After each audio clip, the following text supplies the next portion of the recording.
There I was on a small Saturday night minding my black business when I get a ring in my pocket. Not knowing what's going on, I immediately see that it's a caller number I don't recognize. I answer it thinking that it's probably going to be the police or maybe somebody that's trying to hit me up for something nefarious or something ignorant. It turns out it's just a number I didn't save, one of my friends. I don't save a lot of phone numbers. So immediately I say, "Oh, how you doing, bro? What's going on?" He says, "Hey, man, life is bad right now. Oh my goodness, a trauma dump. I've been waiting for one of these for quite some time. I love getting told a lot of exposition when I'm not a part of the main storyline. It feels like I'm getting so much information from the B plot that I feel like part of the main character story. It feels so good. I'm basically a side character in a lot of people's lives where they give a lot of the unreliable narrator to. I enjoy that. So I end up getting all this information about how, oh man, my girl, man, she just not respecting me. She keeps leaving me, stuff like that, all this nonsense. Now I know this man. This man has been abusive, evil, messed up, but not to me. He's been great. He's an amazing partner in Fortnite. So naturally, I keep him around because it's hard to find a good duos partner. So I say, "Hey man, don't worry.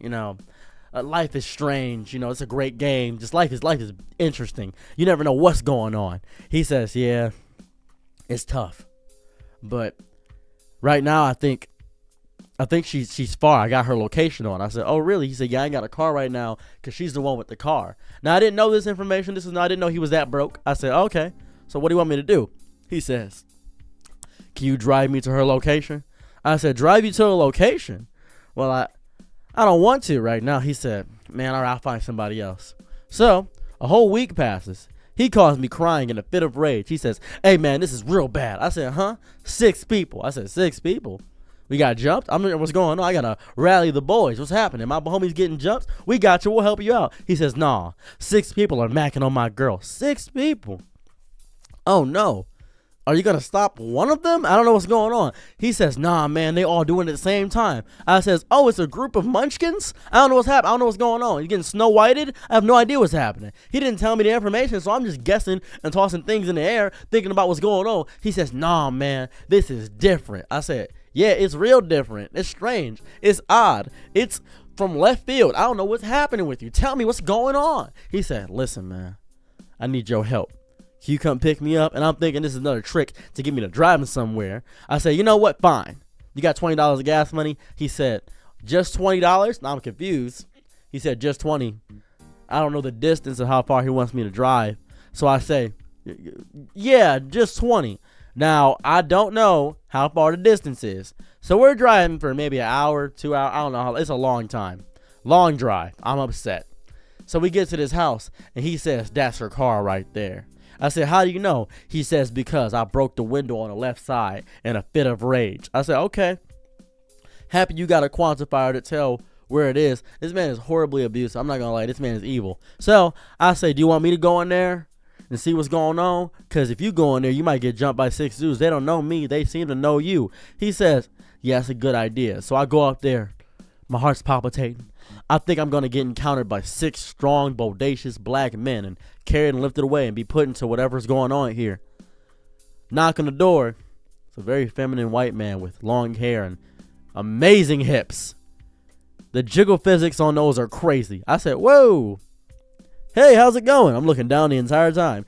He says, "Hi, can I help you?" I said, Oh, look at that voice. Woo! Hey,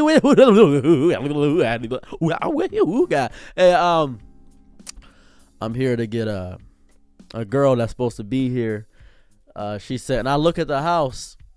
It's clean. Now, most polyamorous places that I go to, it's not clean. The dishes aren't done. It smelled so nice in there, which is insane considering a femboy is there that was eating.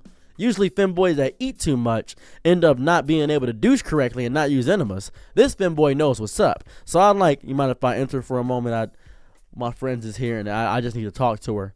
He says, "Oh, you must be Cassidy's friend." I said, "Huh? What's going on? What's happening? Huh?" And they grab me by the arm. Well, he grabs me by the arm, boom, and pulls me in. I'm like, ugh. I enter into what appears to be Narnia. "Oh, Mr. Thomas, what is going on here?" I look around. I don't see a lion, a witch, and a wardrobe. I see a bad bitch and a Nintendo 64. Everything's good. I'm like, "Whoa, what's happening?" And they're playing a video game over there. And one dude's just butt booty ball, no clothes on, butt flapping in the wind, meat hanging, hitting his knees naked, just chilling. He's like, "Hey, what's up, man?" I said, "Oh, hi." Hi, Mark. Hello. Oh my god, I'm looking around. I'm just overwhelmed. The smell of an incense is going through the air. I can tell that this place is a cavalcade, a beauteous, amazing, monstrous place. A place that I couldn't even fathom. Oh, this is amazing. This is Wonka's factory. I'm super happy to be in here. I see the girl, and she says, "You do know that he beats me, right?" Huh? I had my suspicions, and I could have easily guessed that. She says, "Yeah, I'm living here now. I don't want to live with him anymore. I paid off the rest of the lease, so he has 3 months of whatever. He can do whatever he wants to. I'm not staying there anymore." I said, "Oh, well, that's bad." And I want to point this out. This place had 2 stories and a finished basement. That is the peak of money to me. You got a finished basement in your house, you are God to me. You are a legend. I will worship you. Finished basements are so rare. So I say, all right, I understand. And I see the people.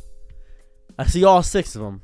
2 femboys, 4, whatever the rest of those people are. I don't know what they look like they could be non-binary. I didn't ask anybody's pronouns or nothing. I just know they all were hot. They were all sexy. I would like to be a part of this group and coalition if I could be. This is all nice. I'm enjoying every second of being around these people because they're all just really, really, really sexy. I'm like, whoa, look at all these studlies. Look at all these Johnny Bravos and amazing people. And one of the guys comes up to me, he says, "You look like you play Smash Bros." And I said, that feels like an insult, but, maybe I do. And he says, "Come over here." I said, "I'm going to come, all right." So I sit down, and we played a game.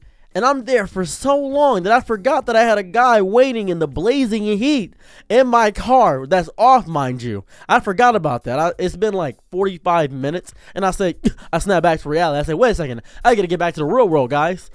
I brought her boyfriend here, but I'm going to drive him back because you guys seem all right. I'm sorry I came here in a fit of, I don't even know if it was rage, just a fit of confusion more than anything, a fit of befuddlement. Didn't know what was going on here, but you guys seem all right. Can I get your contact information? Can I get your Snapchat, your LinkedIn? Can I get something of that variety? And they said, sure, yeah. The femboy is super excited about it. So I'm like, yeah, this is good. Yeah, put that down. Get the ice. So I go back and I say, hey, man, you lost her. He said, what? He starts crying on me. He's snot coming out of his eyes. He said, man, this is bad. He hits the inside of my car, and I said, you break anything in this car, I'm crashing it. He said, I'm sorry. So I drive him back, and I say, hey, man, we going to get this fixed and situated. Don't worry about it. He said, what are you going to do? He said, well, I'm going to go back home. I didn't lie to him. I went right back to the place I felt most at home. I went right back out there. I just went right back out there. So I said, hey, guys, I'm back. They said, hey, high five me and stuff. Yeah, tap my butt. Boom. Yeah, slap it again. Boom. Everything's good. The femboy's sitting on my lap while I'm losing in Smash Bros. Because they're amazing and I'm bad at Melee. And they're really good on the GameCube. It's like they play that all day. Life is good. And I'm asking about their careers. And they say, oh, we just make content. I said, oh, content?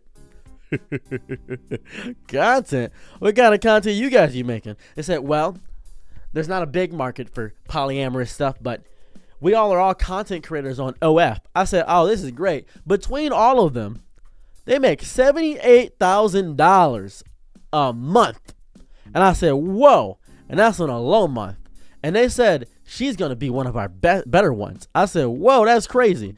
And a few of the 3 of them are so androgynous that I can't tell if what they have in their no-no square. So I say, wow, you guys are cool. The femboy is all over me. He is kissing on my neck and just being cool to me. I'm like, this is great. This is a good day. This is a good time. And then the Tom girl there, I know she's a Tom girl. I can feel that in her presence and her aura and the space and what she is. Tom girl is just like, hey, you seem like you want to wrestle. And we're just doing like just crazy, just a weird foreplay the entire way through. I don't do anything promiscuous that I want to talk about on YouTube there. So I was just having a good time the entire way through. I stay there. I said, can I come back, guys? It's a far drive. It's about an hour, some odd minute drive. And they said, you're welcome back anytime. And I said, thank you so much. Sadly, very sadly, around this time, this is a few years back, sadly, I got into a relationship a month after. So going there every 2 days, 15 trips in total, I believe. It was really sad to give that up. Hate every second of it. I think about them often. I think about them doing all right. I don't know. I'm not sub to their wealth or anything of that variety. I have no clue if they're doing great. I have no clue if their relationship's going good. I don't know. But I hope things are fine over there. I really do. Anyway, the guy ended up, how do I describe this on YouTube? He took himself out the server. I lost a friend. But to be fair, it was like 5 people at his funeral because he was so angry and volatile and abusive and nobody wanted to be around him. And nobody had really any good things to say about him besides the fact that he was really good at video games. So, yeah. Not really a good ending to the story. Anyways, bye. I'm your nigga night, be my loyal slow. Ooh, happy to try what you need. Your world, I love to live in it. Ooh, I love the ride when you're free.